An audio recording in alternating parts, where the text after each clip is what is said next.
Welcome friends.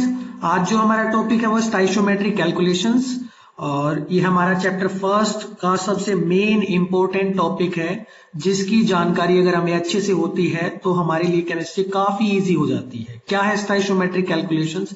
इस पूरे topic के अंदर हमें क्या करना है, अच्छे से समझना है न्यूमेरिकल्स को, न्यूमेरिकल पोर्शन को, और उसके ऊपर हमें काम करते हुए आगे बढ़ते हैं। सबसे पहले कुछ बेसिक कंसेप्ट की बात करते हैं। स्टाइशियोमेट्री जो वर्ड होता है वो क्या जानकारी देता है हमें? क्वांटिटेटिव रिलेशनशिप देता है। किसके बीच? रिएक्टेंट और प्रोडक्ट के बीच, जो भी एक केमिकल रिएक्शन में दिए होते हैं। जो स्टाइशियोमेट्रिक वर्ड है हमारा वो ग्रीक वर्ड से आया है। स्टाइशियन का मतलब क्या होता है? एलिमेंट, और मेट्रियन का मतलब क्या होता है? मेजर, यानी कि एलिमेंट की मेजरमेंट, कितना एलिमेंट प्रेजेंट है किसी केमिकल इक्वेशन के अंदर, उसकी पूरी जानकारी हमें स्टाइशियोमेट्रिक कैलकुलेशंस की हेल्प से मिलती है। जो स्टाइशियोमेट्रिक कोफिशिएंट्स होते हैं हमारे पास किसी भी केमिकल इक्वेशन में, उनको हम क्या मानते हैं? उनको हम एक तरह से नंबर ऑफ मोल्स के इक्वल बराबर समझा जा सकता है। यानी कि हम कह सकते हैं जो भी स्टाइशियोमेट्रिक कोफिशिएंट होते हैं हमारे पास किसी भी केमिकल इक्वेशन में, उनको number of moles of substance के बराबर या इक्वल समझा जा सकता है। जैसे मैं क्या करता हूं, एग्जांपल लेता हूं। मेरे पास क्या है? N2 plus 3H2 gives 2NH2, यानी कि हमारे पास nitrogen gas reacts with hydrogen gas to give ammonia. यहां हमारे पास न्यूमेरिक कोफिशिएंट कितने हैं? स्टाइशियोमेट्रिक कोफिशिएंट कितने हैं? नाइट्रोजन का 1, तो मैं क्या लिख देता हूं यहां 1 मोल। हाइड्रोजन का न्यूमेरिक कोफिशिएंट कितना है? 3, तो मैंने लिख दिया 3। और अमोनिया का कितना है? 2, तो मैंने लिख दिया 2 मोल। ये तो किसके टर्म में बात हुई? मोल के टर्म में। हम इसको कैसे समझ सकते हैं? मास के कंसेप्ट में भी समझ सकते हैं। जब भी हम क्या बोलते हैं, हमारे पास कोई चीज 1 मोल है, इसका मतलब वो किसके इक्वल होता है? उसका मास उसके ग्राम एटॉमिक मास के इक्वल होता है। अगर हमारे पास कोई एलिमेंट है तो, अगर कोई मॉलिक्यूल है हमारे पास, कोई कंपाउंड है, तो उसका मास किसके इक्वल हो जाता है? उसके ग्राम मॉलिक्यूलर मास के इक्वल हो जाता है।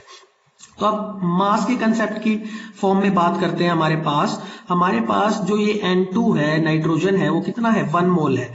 और हमें पता है कोई चीज 1 मोल होती है तो उसका मास किसके इक्वल हो जाता है? उसके ग्राम मॉलिक्यूलर मास के इक्वल हो जाता है। यानी कि N2 का जो ग्राम मॉलिक्यूलर मास होता है वो कितना होता है? 28 ग्राम होता है।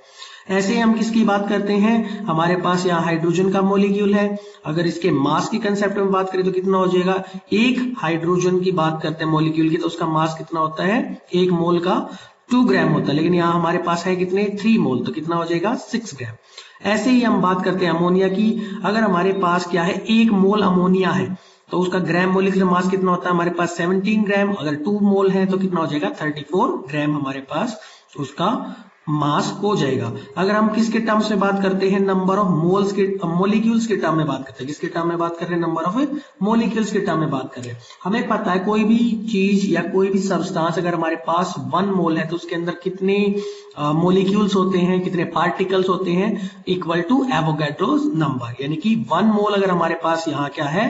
नाइट्रोजन है तो उसके अंदर कितने मॉलिक्यूल्स होंगे? 6.022 इंटू 10 की पावर 23 मॉलिक्यूल्स प्रेजेंट होंगे। ऐसे ही मेरे पास क्या है? हाइड्रोजन है जो कितनी प्रेजेंट है? 3 मोल प्रेजेंट है। तो कितने हो जाएंगे उसके अंदर? Number of molecules 3 into Avogadro's number. ऐसे मेरे पास अमोनिया है जो कितना है? 2 मोल, तो कितने हो जाएंगे? 1 मोल के अंदर कितने होते हैं? Avogadro number. तो 2 के अंदर कितने हो जाएंगे? 2 इंटू 6.022 इंटू 10 की पावर 23 हमारे पास हो जाएंगे। अब हम बात करते हैं किसकी? वॉल्यूम कंसेप्ट की। किसकी बात कर रहे हैं? वॉल्यूम कंसेप्ट की। हमें पता है कि जो एक हमारे पास मोल होता है किसी भी गैस का, वो कितना वॉल्यूम ऑक्यूपाई करती है? 22.4 लीटर ऑक्यूपाई करती है।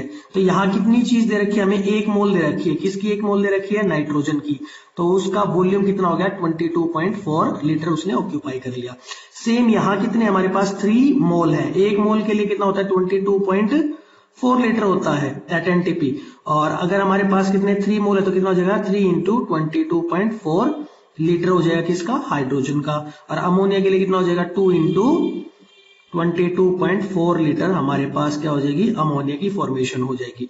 इन्हीं रिलेशंस को समझते हुए हमें क्या करनी है? स्टाइशियोमेट्रिक कैलकुलेशंस करनी है। स्टाइशियोमेट्रिक कैलकुलेशंस के लिए जरूरी है कि आपको मोल कंसेप्ट अच्छे से समझ में आए। उसकी जो अच्छी डीप नॉलेज आपको होना बहुत ही जरूरी है। उसके बाद आपको केमिकल इक्वेशन की बैलेंसिंग आना बहुत ही ज्यादा जरूरी है।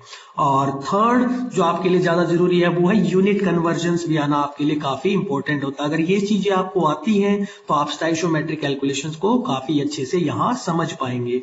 अब हम करते हैं आगे काम कर रहे हैं। जो हमारी स्टोइचियोमेट्रिक प्रॉब्लम्स हैं बेसिकली हमने उनको 4 टाइप्स में क्लासिफाई किया है। कितने टाइप्स में क्लासिफाई किया? 4 टाइप्स में। Mole to mole relationship, mass to mass relationship, mass to volume relationship and fourth one is volume to volume relationship. हम क्या करते हैं, एक एक टाइप को अच्छे से समझने की कोशिश करते हैं। फर्स्ट टाइप है हमारे पास mole to mole relationship. First question हमारे सामने है, पहले उसको स्टडी करेंगे अच्छे से। How many moles of nitrogen are needed to produce 8.2 moles of ammonia by reaction with hydrogen। पहले क्वेश्चन को अच्छे से समझना कि उसने रिक्वायरमेंट क्या की है। क्वेश्चन के अंदर उसने पूछा आपको मोल्स निकालने हैं नाइट्रोजन के, और क्या दिया है आपको, जब 8.2 मोल्स प्रोड्यूस होते हैं अमोनिया के बाय रिएक्शन विद हाइड्रोजन। ये नाइट्रोजन और हाइड्रोजन की क्या हुई है, रिएक्शन हुई है। नाइट्रोजन और हाइड्रोजन की क्या हुई है, रिएक्शन हुई है। और फॉर्मेशन किसकी हुई है, अमोनिया की। इसी को हम क्या बोलते हैं, यहां आगे लिखते हैं हैबर्स प्रोसेस भी होता है हमारे पास। हम इसको पढ़ते हैं, ये कौन सा प्रोसेस है हमारे पास, हैबर्स प्रोसेस होता है, जिसमें फॉर्मेशन होती है किसकी, अमोनिया की। सबसे फर्स्ट स्टेप क्या होता है हमारे पास, जो हमने केमिकल इक्वेशन लिखी है उसको बैलेंस करना जरूरी है। स्टेप फर्स्ट क्या है, जो भी केमिकल इक्वेशन हमने लिखी है उसका बैलेंस होना काफी ज्यादा जरूरी है, तभी हम क्या कर सकते हैं, उस क्वेश्चन को अच्छे से सॉल्व कर सकते हैं। यहां हम देखेंगे इक्वेशन हमारी बैलेंस है। N2 यहां कितने हैं, LHS में 2 है, RHS में भी 2 है, हाइड्रोजन कितने 6, हाइड्रोजन कितने 6। Equation balance. रिलेशन ढूंढना है हमें, किस किस के बीच रिलेशन है, यहां क्वेश्चन में देखते हैं किसके बीच रिलेशन ढूंढना है हमें, नाइट्रोजन और अमोनिया के बीच। तो उन्हीं के नीचे मैं क्या लेता हूं, जो उनके स्टोइचियोमेट्रिक कोएफिशिएंट्स हैं वो क्या हमें जानकारी देते हैं, उनके नंबर ऑफ मोल्स की जानकारी देते हैं। तो यहां कितने नंबर ऑफ मोल्स है, 1। यहां कितने नंबर ऑफ मोल्स है, 2। यानी कि यहां से मेरे पास क्या बनता है, एक रिलेशनशिप बनती है किसके बीच, अमोनिया और नाइट्रोजन के बीच। अब उस रिलेशनशिप को हमें सोल्व करना है। कैसे सोल्व करेंगे, हमें इस इक्वेशन से साफ साफ पता चल रहा है कि 2 मोल आपके अमोनिया के बने हैं, किससे, 1 मोल नाइट्रोजन से। यानी कि मैं लिख देता हूं यहां relationship, 2 moles of ammonia are produced from 1 mole of nitrogen. 1 mole ammonia का अगर मुझे बनाना है तो कितने चाहिएंगे नाइट्रोजन के मोल, 1/2। और क्वेश्चन में कितने का लिए पूछ रखा है, 8.2 के लिए, तो क्या कर देंगे, मल्टीप्लाई 8.2। आपका आंसर कितना हो जाएगा, 4.1 मोल ऑफ नाइट्रोजन। कितना हो जाएगा आपका आंसर, 4.1 मोल ऑफ नाइट्रोजन। ये क्वेश्चन जस्ट ऐसे ही है जैसे हम क्या करते हैं, एग्जाम्पल लेते हैं। आप क्या करते हैं, मार्केट में गए, लेट्स सपोज क्या करते हैं, आप मार्केट में जाते हैं, मार्केट में गए, आप बोलते हैं कि आपको रेट पता किया आपने, केले लेने हैं आपको, वो बोलता है कि जो 10 केले हैं वो आपके 12 रुपए के हैं, ठीक है। और आप बोलते हैं कि मेरे को तो 5 केले चाहिए, कितने चाहिए, 5 केले। तो आप कितने पैसे दे के आओगे उसके लिए, तो आप क्या कर देते हो, आपने केले हाफ किए हैं तो आप क्या करते हो, पैसे को भी क्या कर देते हो, हाफ कर देते हो। आंसर कितना दे के आते हो, फिर आप 6 रुपीज उसको दे के आते हो। तो वैसे ही ये क्या है, स्टोइचियोमेट्रिक रिलेशंस, आपस में रिलेशन ढूंढना होता है। किसके बीच रिलेशन ढूंढना है हमें, रिएक्टेंट और प्रोडक्ट्स के बीच रिलेशन को ढूंढना है। उसी से क्या कर सकते हैं, हम क्वेश्चन को अच्छे से सोल्व कर सकते हैं। Now question number second,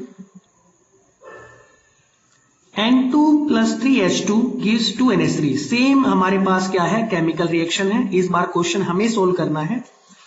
calculate the following, 5 moles of nitrogen produce how many moles of ammonia। तो स्टेप जैसे मैंने सिखाए थे वैसे ही करना है आपको, स्टेप वाइज यहां सिखा रहा हूं। स्टेप 1, इक्वेशन क्या होनी चाहिए आपकी, बैलेंस होनी चाहिए। इक्वेशन पहले इन्होंने क्या दे रखी है आपको, बैलेंस दे रखी है। तो मैं यहां इक्वेशन को लिख लेता हूं, ठीक है, यहां तक मैंने इक्वेशन को लिखा। अब रिलेशन ढूंढना है किसके बीच, नाइट्रोजन और अमोनिया के बीच। उसके स्टोइचियोमेट्रिक कोएफिशिएंट लिख लेते हैं। नाइट्रोजन का कितना है, 1 मोल, और इसका कितना है, 2 मोल।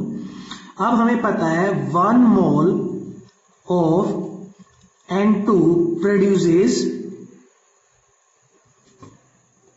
2 मोल ऑफ NH3। कितने प्रोड्यूस करता है, 2 मोल ऑफ NH3। तो 5 मोल कितना करेंगे? सिंपल आंसर हो गया 2 into 5, यानी कि आपका आंसर कितना हो गया? 10 मोल्स। कितना हो गया? 10 मोल्स ऑफ NH3। क्या होगा? 10 मोल्स ऑफ NH3। तो डायरेक्ट क्वेश्चन था, देख के भी इसको क्या कर सकते हैं, हम सोल्व कर सकते हैं। सेकंड क्वेश्चन क्या हमारे पास? 2 moles of nitrogen produce how many moles of ammonia. इस बार कितने लिए हमने? 2 मोल लिए हैं। ये तो हमारे पास क्या था? First second. इस बार कितने लिए? 1 मोल अगर हमारे पास कितने प्रोड्यूस करता है? 1 मोल्स ऑफ N2 प्रोड्यूस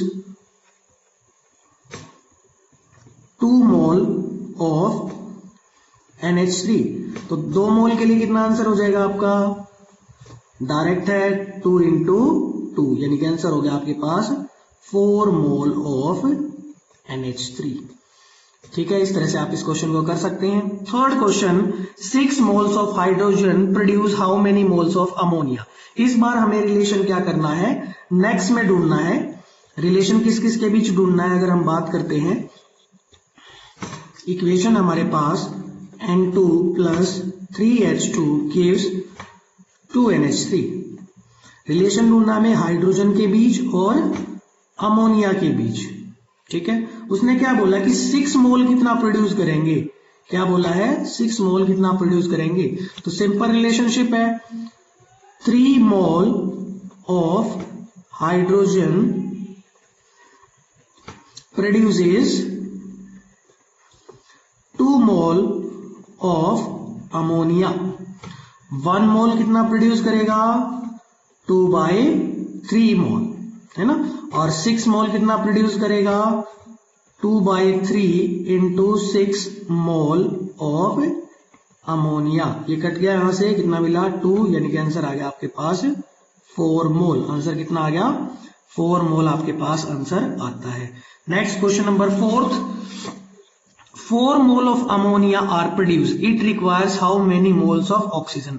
इस बार क्या किया उसने? स्टेटमेंट को घुमा दिया है। अब की बार प्रोडक्ट से रिएक्टेंट के बारे में जानकारी वो लेना चाह रहा है। 4 मोल्स अमोनिया के बने हैं, तो आपसे पूछा कितने हाइड्रोजन के मोल्स लगे होंगे रिएक्शन के अंदर, ये क्वेश्चन बनता है। तो क्वेश्चन को सोल्व करेंगे। क्वेश्चन नंबर 4th पार्ट, क्या इक्वेशन हमारे पास? N2 plus 3H2 gives 2NH3। किसके लिए क्वेश्चन में पूछा है आपसे? मोल्स ऑफ हाइड्रोजन निकलवा रहा है। तो यहां कितना कोफिशिएंट है? 3 मोल। यहां कितना है? 2 मोल। और किसके लिए पूछ रहा है? 4 मोल के लिए आपसे निकलवाने के लिए बोल रहा है। किसके? हाइड्रोजन के। तो रिलेशनशिप बनाए। हमें रिलेशनशिप पता है कि 2 mole of NH3 are produced from how many moles? 3 moles of hydrogen, right? 3 moles of hydrogen। तो 1 मोल के लिए क्या होगा? 3/2। और 4 मोल के लिए क्या होगा? आप सोल्व करेंगे 3/2 into 4 ये कैंसिल आउट, आपका आंसर आता है 6 मोल। कितना आंसर आपका आता है? 6 मोल्स ऑफ हाइड्रोजन क्या होंगे? रिक्वायर होंगे। ठीक है, ये तो हमें क्या है, डायरेक्ट भी देखने से भी पता था इस बात का, लेकिन हमने क्या किया, ये स्टाइशियोमेट्रिक रिलेशंस बना के इसको क्या किया है, सोल्व किया। देखने से पता चल रहा है कि जो हमारे पास क्या है, 3 से 2 मोल मिले हैं, तो 4 मोल बनाने के लिए कितने चाहिए, यहां से इसके भी मोल्स क्या करने पड़ेंगे, हमें डबल करने पड़ेंगे। तो इस तरह से भी इस क्वेश्चन को क्या कर सकते हैं, हम देख के भी सोल्व कर सकते थे, अदरवाइज हमें क्या करना है, इस तरीके से इस क्वेश्चन को क्या करना है, सोल्व आउट करना है। Now question number 3, how many moles of iron can be made from iron oxide by use of 18 moles of carbon monoxide in the following reaction। हमें रिएक्शन गिवन है, iron oxide plus carbon monoxide gives iron and carbon dioxide. सबसे पहला step हमारा क्या होना चाहिए, chemical equation का balance होना क्या है, मस्ट है। केमिकल इक्वेशन का क्या होना जरूरी है, बैलेंस होना मस्ट है। हम क्या करते हैं, इक्वेशन को बैलेंस करते हैं। यहां इक्वेशन हमने क्या कर ली है, बैलेंस कर ली है। अब हमें क्या देखना है, सेकंड स्टेप, रिलेशनशिप ढूंढनी है। किसके बीच, क्वेश्चन में क्या बोला उसने, आयरन के बीच और कार्बन मोनोऑक्साइड के बीच क्या करनी है, हमें रिलेशनशिप को ढूंढना है। क्या रिलेशनशिप का पता चला, उसने क्वेश्चन बोला कि अगर आप 18 मोल लेते हैं कार्बन मोनोऑक्साइड के तो कितना आयरन प्रोड्यूस होगा, राइट। यही क्या हमारे पास क्वेश्चन है। तो हमें पता चलता है क्या कि 3 मोल अगर हम कार्बन मोनोऑक्साइड के लेते हैं तो कितना आयरन प्रोड्यूस होता है, 2 मोल आयरन क्या होता है हमारा बनता है। 1 मोल के लिए क्या हो जाएगा 2/3 और 18 मोल के लिए क्या हो जाएगा, जस्ट आपको क्या कर देते हैं उसको मल्टीप्लाई कर देते हैं, आपका आंसर कितना हो जाता है 12 मोल ऑफ आयरन। तो सिंपल कैलकुलेशन थी, सिंपल रिलेशन था। अभी किस किस के बीच कर रहे हैं हम, मोल टू मोल रिलेशनशिप को कर रहे हैं। नेक्स्ट क्वेश्चन है हमारे पास यही, how many moles of carbon dioxide are produced when 8 mole of carbon monoxide are used in a chemical reaction. तो सबसे पहले क्या करेंगे, हम रिएक्शन को लिखेंगे। रिएक्शन हमारे पास Fe2O3 plus 3CO gives 2Fe plus 3CO2। हमें किस किस के बीच रिलेशनशिप को ढूंढना है, carbon dioxide and carbon monoxide. तो यहां अच्छे से पता चल रहा है कितना है 3 मोल, ये कितना है 3 मोल। तो पूछा किसके लिए है, 8 मोल के लिए, ये निकालना है। क्वेश्चन तो देखने से ही हो गया, 3 मोल प्रोड्यूस करते हैं तो 8 मोल कितने प्रोड्यूस करेंगे, 8 मोल। आपका आंसर कितना हो जाएगा 8 मोल।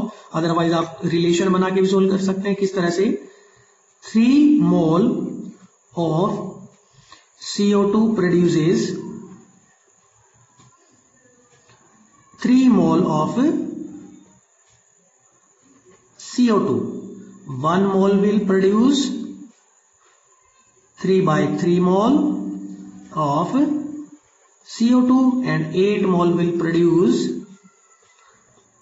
3/3 into 8 mole। आपका आंसर हो जाएगा आंसर 8 mole of CO2। आपका आंसर कितना हो गया 8 mole of CO2। ये तो देखने से ही क्वेश्चन भी हमारे पास क्या हो गया था, इसका आंसर हमें मिल चुका था। आंसर कितना था 8 mole of CO2। Now question number 4th,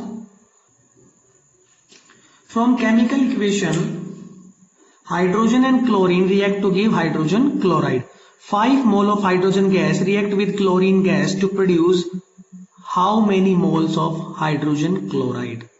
किस किस के बीच रिलेशनशिप ढूंढनी है हमें, hydrogen gas and chlorine gas जो आपस में रिएक्ट करती हैं। किसके मोल्स दिए हैं हमें, हाइड्रोजन गैस के दिए हैं, और कितना प्रोड्यूस हुआ है HCl। तो इन दोनों के बीच रिलेशनशिप ढूंढनी है, H2 एंड HCl। सबसे पहला काम इक्वेशन को बैलेंस करना। इक्वेशन को बैलेंस करते हैं, H2 plus Cl2 gives 2HCl। Equation क्या है, बैलेंस है। रिलेशनशिप को ढूंढते हैं, कैसे रिलेशनशिप, हमें पता चलता है क्या कि 1 मोल आपका प्रोड्यूस करता है कितने, 2 मोल ऑफ HCl। तो 5 मोल कितने करेंगे, सिंपली आंसर 10 मोल्स। पेन उठाने की भी जरूरत नहीं थी, लेकिन फिर भी यहाँ क्या कर रखा हमने, इसको अच्छे से इतना एक्सप्लेन करके किया है। इसीलिए किया है कि अगर एक बार हम इन चीजों को समझ लेंगे, लिख के कर लेंगे, तो फिर हमारी कैलकुलेशंस क्या होंगी, गलत नहीं होंगी, इंटरप्रिटेशंस क्या होंगी, गलत नहीं होंगी। सेकंड पार्ट हमारे पास क्वेश्चन में, 4 mole of HCl are produce from how many moles of chlorine. Chlorine से पता करना है 4 मोल्स कब बनेंगे। तो रिलेशन देखेंगे अगेन, पार्ट सेकेंड हमारे पास क्या है, H2 plus Cl2 gives 2HCl। ये इस तरह से हमारे पास रिलेशन किसके बीच देखना है, Cl और HCl के बीच। क्या पूछा है कि 4 मोल कैसे बनेंगे, 1 से 2 मोल बनते हैं। तो 4 मोल बनाने के लिए आपसे पूछा है कितनी क्लोरीन लगेगी, तो लिख सकते हैं, रिलेशनशिप बना सकते हैं। वैसे तो पेन डाउन क्वेश्चन था, 2 mole of HCl are produced from 1 mole of chlorine. तो 1 मोल के लिए क्या हो जाएगा, सिंपल 1/2, एंड 4 मोल के लिए क्या हो जाएगा आपका आंसर 1/2 into 4। आंसर हो जाता है आपका 2 मोल ऑफ Cl2। कितना हो जाता है 2 mole of Cl2। Simple, pen चलाने के लिए भी जरूरत नहीं थी, इस क्वेश्चन को हम इस तरह से कर सकते हैं। जो नेक्स्ट है रिलेशनशिप, वो हमारी कौन सी रिलेशनशिप है, मास टू मास रिलेशनशिप। नेक्स्ट कौन सी रिलेशनशिप है हमारे पास, मास टू मास रिलेशनशिप। क्वेश्चन की हेल्प से समझेंगे इसको भी। हमारे पास क्वेश्चन यहां देख रहे हैं, calculate the amount of water in grams produced by combustion of 16 gram of methane. ये क्या है, किसका एग्जाम्पल, ये रिएक्शन किस चीज का एग्जाम्पल है, हमारे पास कंबशन रिएक्शन का एग्जाम्पल है। जब भी हम किसी ऑर्गेनिक कंपाउंड को जलाते हैं ऑक्सीजन की प्रेजेंस में, तो वो हमें क्या लिबरेट करके देता है, CO2, वाटर और लाइट एनर्जी, हीट एनर्जी, इस तरह से एनर्जीज बाहर हमें देखने को मिलती हैं। ये क्या है, कंबशन रिएक्शन है। सबसे स्टेप फर्स्ट हमारा क्या होना चाहिए, इक्वेशन को बैलेंस करना। हम इक्वेशन को क्या कर लेते हैं, बैलेंस कर लेते हैं। 2O2 कर दिया हमने, 2H2O कर दिया है।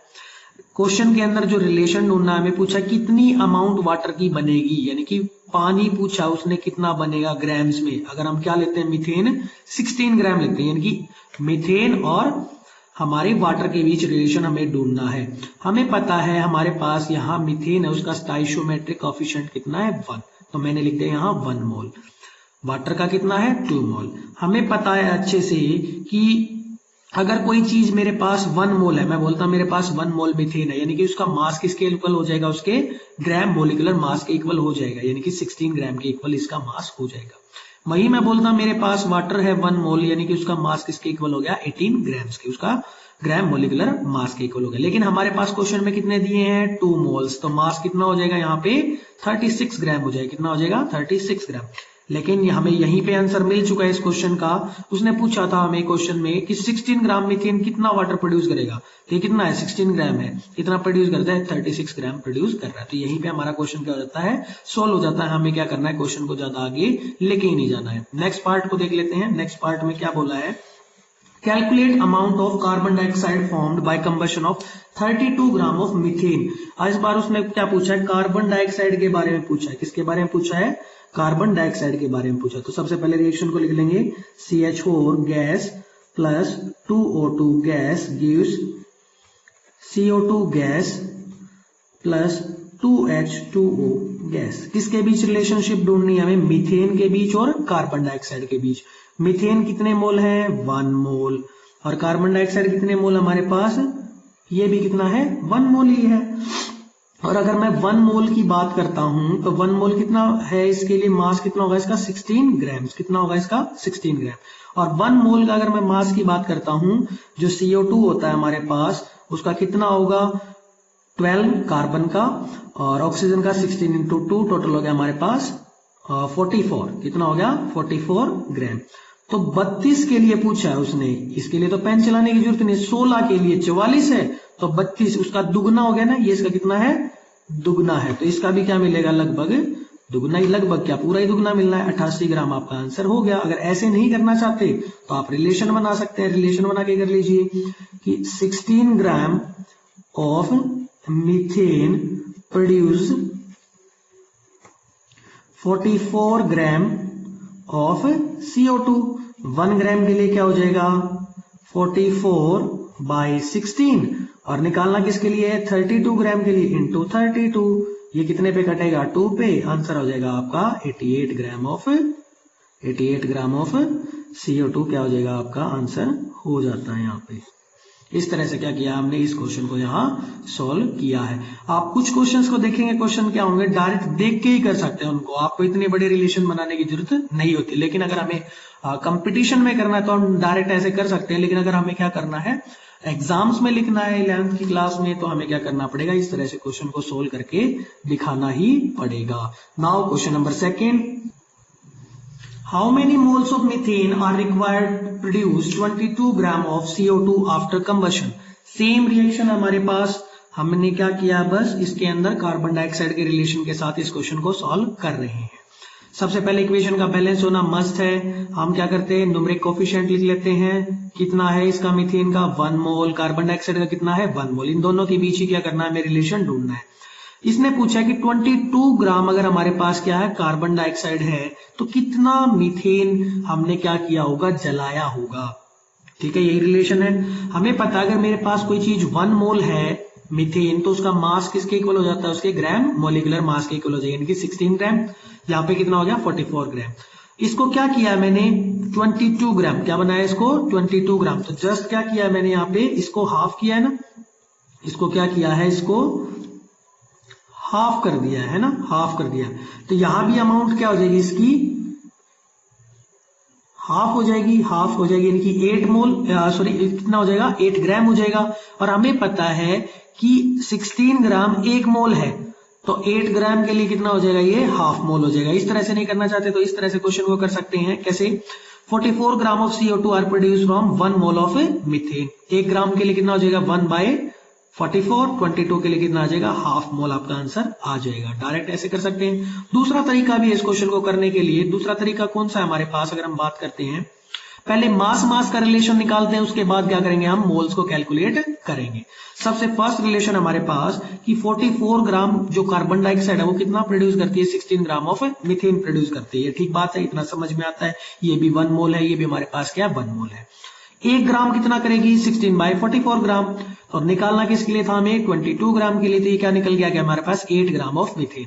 अब क्या करेंगे, 8 ग्राम ऑफ मीथेन को हम मोल्स में कन्वर्ट कर लेंगे। इसमें कन्वर्ट कर लेंगे, मोल्स में कन्वर्ट कर लेंगे। और मोल में कन्वर्ट करने के लिए क्या होता है, हमारे पास फॉर्मूला होता है, नंबर ऑफ मोल्स किसके इक्वल होते हैं, mass by gram molecular mass के। मास हमें पता है कितना है मीथेन का मास, 8, और ग्राम मोलिकुलर मास कितना होता है मीथेन का, कार्बन का 12, हाइड्रोजन कितने हैं, 4, टोटल 12 प्लस 4 कितना हो गया, 16, 8/16 आपका आंसर आ गया हाफ मोल। तो अब आपकी चॉइस है, आप इस क्वेश्चन को ऐसे अनदर वे में करते हैं। पहले क्या करते हैं, मास को निकालते हैं, फिर उसके नंबर ऑफ मोल्स निकालते हैं, फिर डायरेक्ट रिलेशनशिप बनाते हैं किसके बीच, मास और नंबर ऑफ मोल्स के बीच। नाउ क्वेश्चन नंबर 3 आपके सामने, What is the mass of calcium oxide formed from heating 3 moles of calcium carbonate? अगर हम कैल्शियम कार्बोनेट को हीट करते हैं तो हमें क्या मिलता है, कैल्शियम ऑक्साइड, और CO2 गैस हमारी क्या होती है, लिबरेट आउट होती है। ये किसका एग्जांपल है, डिकम्पोजिशन रिएक्शन का एग्जांपल है, जिसमें एक बड़ा मोलिक्यूल क्या होता है आपका, सिंपलर मोलिक्यूल्स में डिकम्पोज होता है by the action of A heat. ये हमने 10th क्लास में पढ़ी है, डिकम्पोजिशन रिएक्शन, ये एग्जाम्पल है। अब हमें क्या करना है, इस क्वेश्चन के अंदर उसने आपसे पूछा कितना मास बना कैल्शियम ऑक्साइड का बनेगा जब हम क्या लेते हैं, 3 मोल लेते हैं। तो क्वेश्चन को करने का तरीका देखिए कि 1 मोल आपका 1 मोल कैल्शियम ऑक्साइड का फॉर्म करता है, तो 3 मोल कितने प्रोड्यूस करेंगे, 3 मोल। और 1 मोल का मास कितना होता है, हमें पता है उसके ग्राम मोलिकुलर मास के इक्वल होता है। ग्राम मोलिकुलर मास कितना होगा कैल्शियम ऑक्साइड का, कैल्शियम का होता है हमारे पास 40, ऑक्सीजन का कितना होता है 16, टोटल हो गया 56। तो हमें 3 मोल्स के लिए निकालना, तो सिंपली क्या कर देंगे, 3 मोल्स के लिए मल्टीप्लाई बाय 3, आपका आंसर हो जाएगा 168 ग्राम, आपका आंसर हो जाएगा। नेक्स्ट क्वेश्चन आपके पास क्या है, 200 gram of calcium carbonate produce how many grams of calcium oxide.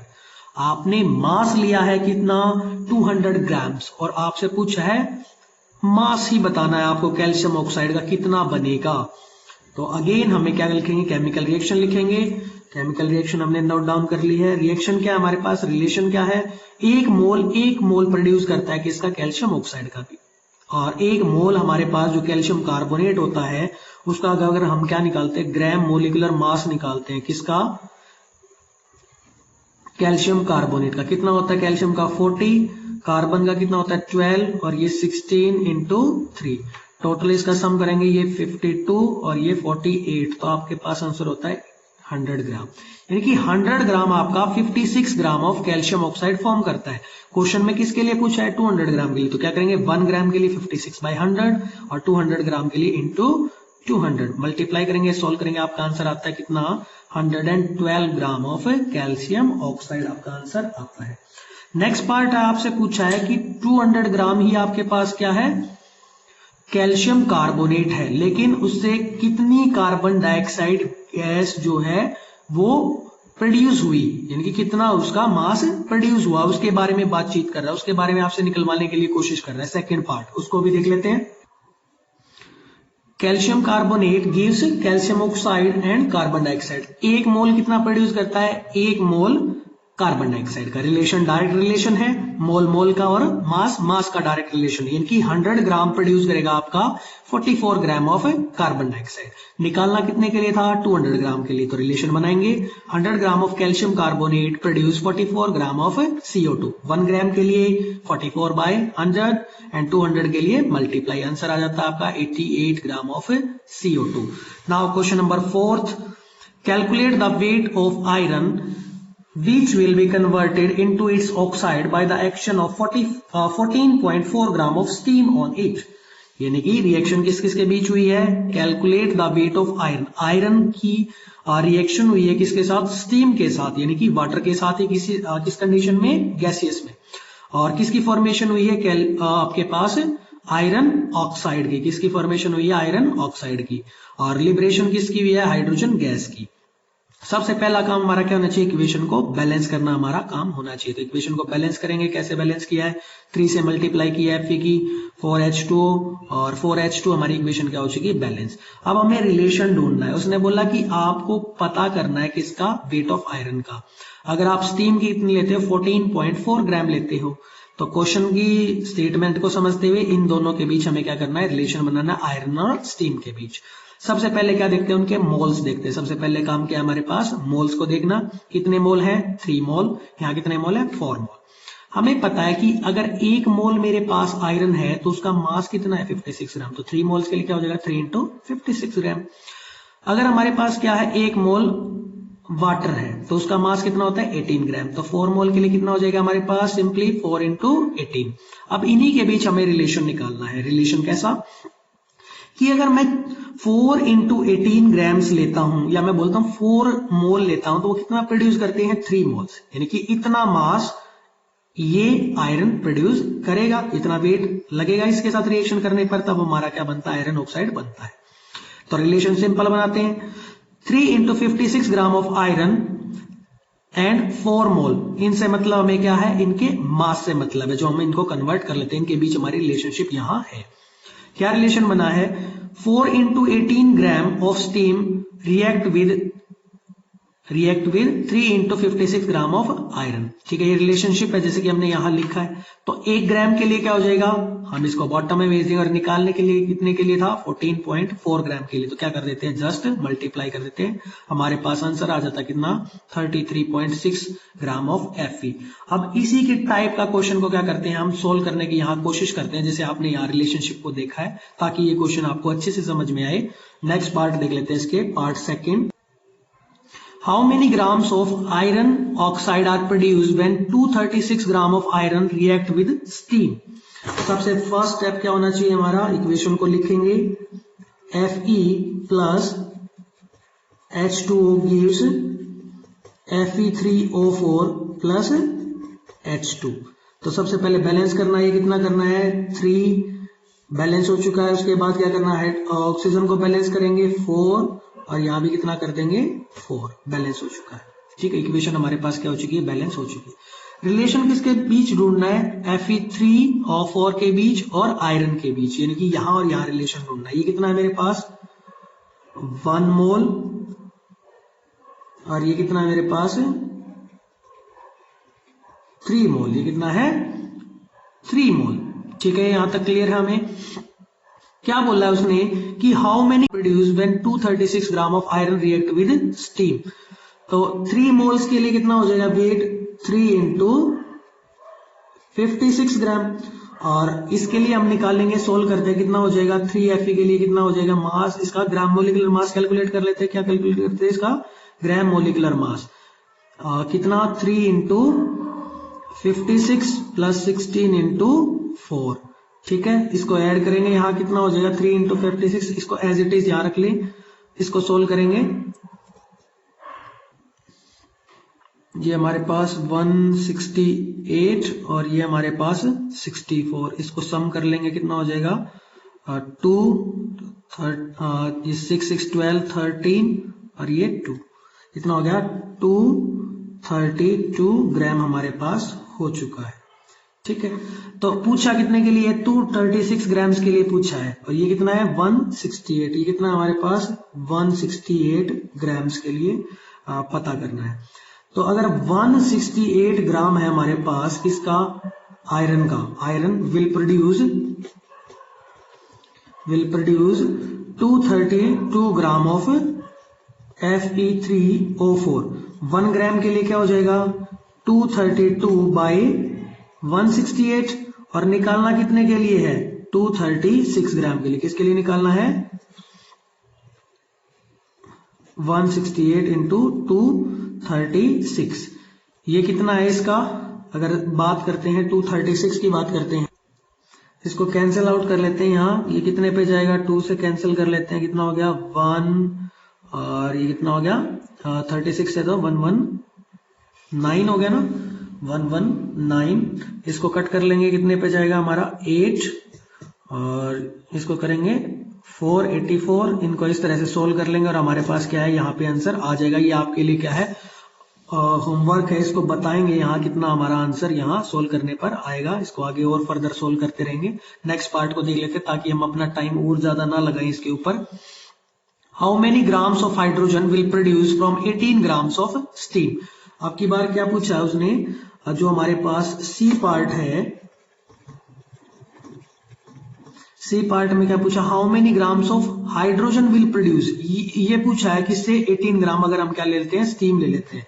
तो लिखेंगे, पहले रिएक्शन लिख लेंगे, 3Fe plus 4H2O gives Fe3O4 plus 4H2। ये कितना है मेरे पास 4 मोल्स, यानी कि 4 इंटू 18 हो गया हमारे पास। और हाइड्रोजन का कितना होगा 4 इंटू हाइड्रोजन कितना होता है 2, यानी कि ये कितना हो गया मेरे पास 8 ग्राम्स, है ना। और 18 ग्राम के लिए पूछा है उसने, किसके लिए पूछा है, 18 ग्राम के लिए पूछा है। यानी कि मैं बोल सकता हूं 4 into 18 gram of H2O produce 8 gram of hydrogen, है ना।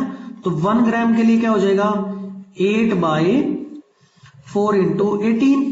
और निकालना कितने के लिए, क्वेश्चन में कितने बोला है आपके लिए, क्वेश्चन में बोला है 18 ग्राम के लिए। सिंपली कितने के लिए बोला है 18 ग्राम के लिए। तो सोल्व कर लेंगे 8/4 इंटू 18 कैंसिल आउट, ये इसका 2 टाइम, यानी कि कितना हो गया 2 ग्राम ऑफ हाइड्रोजन। कितना हो गया 2 gram of hydrogen will produce from 18 gram of steam, 18 gram of steam.